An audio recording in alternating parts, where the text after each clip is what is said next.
The profile looked almost too normal. His name was Daniel, 29, civil engineer. A few photos with friends, one with a dog, one from a hiking trip. Nothing overly polished or obviously stolen. We matched on a Thursday and talked for about a week before meeting. He wasn't intense. He didn't ask where I lived, pressure me for photos, or send anything weird. If anything, he seemed more cautious than I was. For our first date, he suggested a small restaurant downtown. Public place, busy area. Exactly what I wanted. About an hour before we were supposed to meet, Daniel said the restaurant had canceled his reservation because of a plumbing problem. He suggested another place 15 minutes away. I looked it up. It existed, had reviews, and was still in a populated area, so I agreed. Then, while I was driving there, he changed the location again. Parking is terrible. Meet me at the wine bar across the street. I was annoyed, but already nearby. I sent the address to my sister and told her I'd check in later. When I arrived, the wine bar was closed. Not closing, closed. Paper covered the windows, and a notice on the door said the business had shut down 3 months earlier.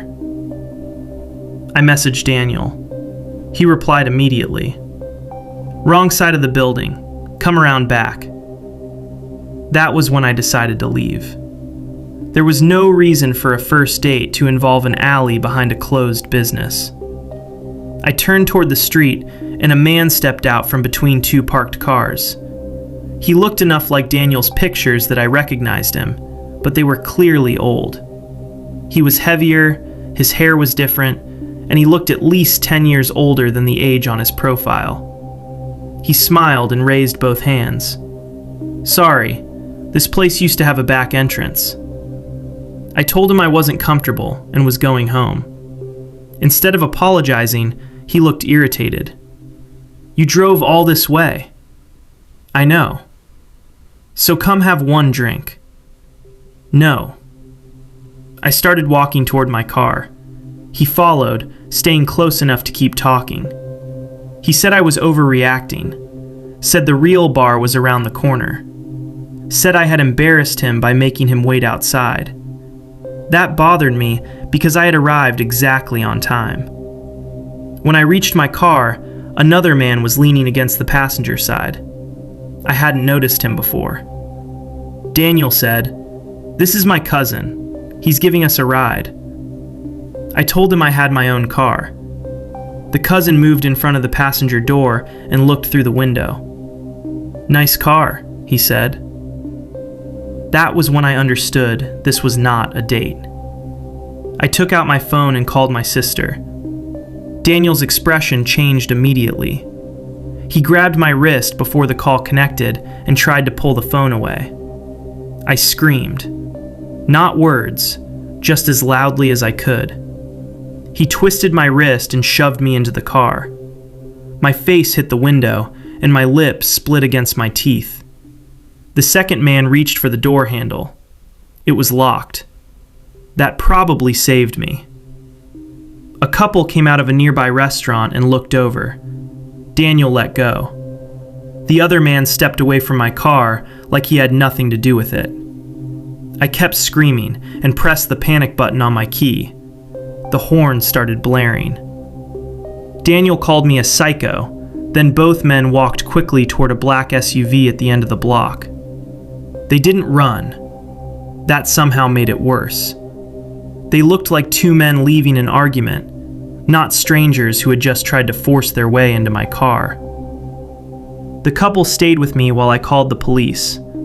My wrist was sprained, my lip needed 3 stitches, and one side of my face was badly bruised. The officers took my report and searched the area, but the SUV was gone. The dating profile disappeared before I got home.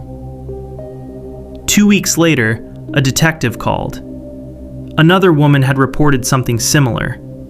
Different name, different photos, same first restaurant. Same last-minute location changes. She had gotten into the SUV. They took her phone, emptied her bank account through payment apps, and left her several miles outside the city with a broken jaw. Police believed the profile was being used to screen victims. The conversation beforehand wasn't about getting to know us. It was about learning whether we lived alone, what we drove, whether anyone expected us home, and how easily we could be redirected without asking questions. I went back through our messages. Daniel had never directly asked if I lived alone. He asked whether my roommate would mind me staying out late.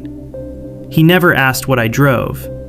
He asked whether downtown parking made me nervous. He never asked whether anyone knew about the date.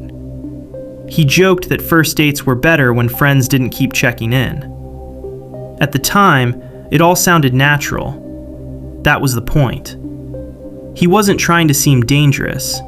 He was trying to find out how difficult I would be to take.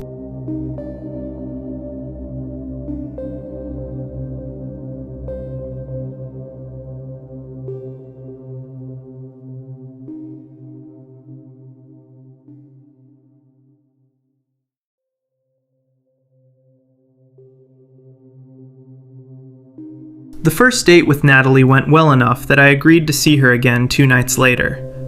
We had matched on an app and talked for about 10 days before meeting at a coffee shop near my office. She looked like her pictures, and the conversation was easy. For the second date, she suggested ordering food at her apartment because she had work early the next morning. I normally avoided going to someone's place that quickly, but we had already met in public. I sent the address to my brother before going inside. Natalie met me in the lobby and brought me upstairs. Her apartment looked expensive, but strangely impersonal.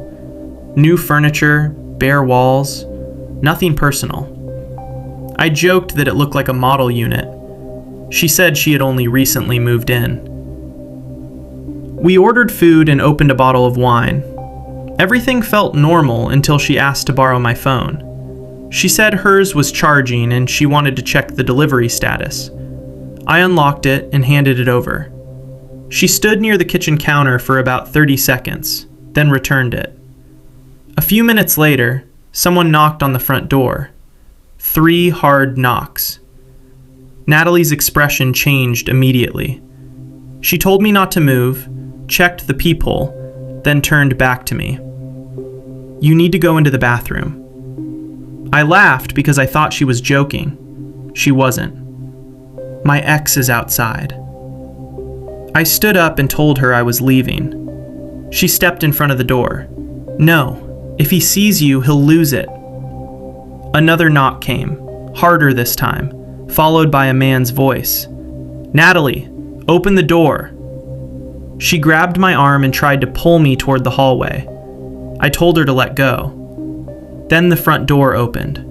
Not forced. Unlocked. A large man in a dark jacket and work boots walked in like he had a key. He looked at Natalie, then at me. "Who the hell is this?" Natalie started crying instantly. She pointed at me and said, "He wouldn't leave." I stared at her, trying to understand what I had just heard. The man closed the door behind him. "What did you do to her?" "Nothing. She invited me here." I told him to check the app and read her messages. Natalie shook her head. "He deleted them," she said. That was when I understood this was not an argument I had walked into. It was a setup. I reached for my phone, but the man crossed the room and punched me in the side of the head. I fell against the coffee table, splitting my cheek on the corner. He pulled me upright by my jacket. Natalie stopped crying. Completely. She picked up my phone and carried it into the kitchen. I shouted at her to call the police. "We don't need the police if you cooperate," she said. The man forced me into a chair and stood behind me with one hand on my shoulder. Natalie opened my banking app.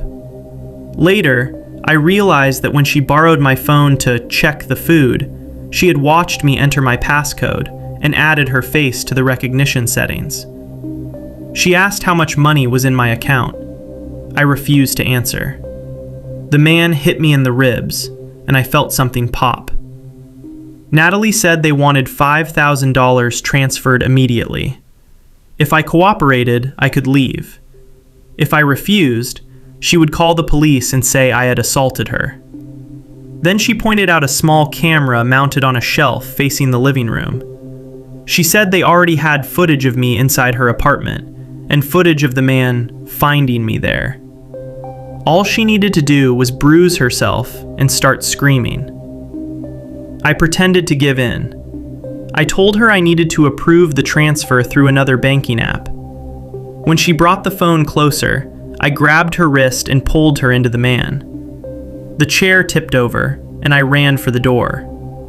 The man caught my shirt, but the fabric tore, and I made it into the hallway. He followed me to the elevator, so I took the stairs. 3 floors down, he tackled me into the concrete wall and started hitting the back of my head. I covered my face and shouted "fire" instead of "help." I had heard people responded faster to that. It worked. Several apartment doors opened, and the man ran back upstairs. A resident pulled me into his unit and called the police. I had a fractured rib, 6 stitches in my cheek, and a concussion. By the time officers reached Natalie's apartment, it was empty. The furniture was rented, the lease used someone else's name, and Natalie's profile led nowhere. The building's hallway cameras showed 6 different men entering that apartment over 2 months. Only 3 had filed reports. The others had paid. A detective later told me the scam depended on shame. Most victims did not want to explain why they had gone to a stranger's apartment, or risk being accused of something they had not done. That was what Natalie and the man were counting on. They did not need every date to cooperate. They only needed enough of us to be too embarrassed to say what happened.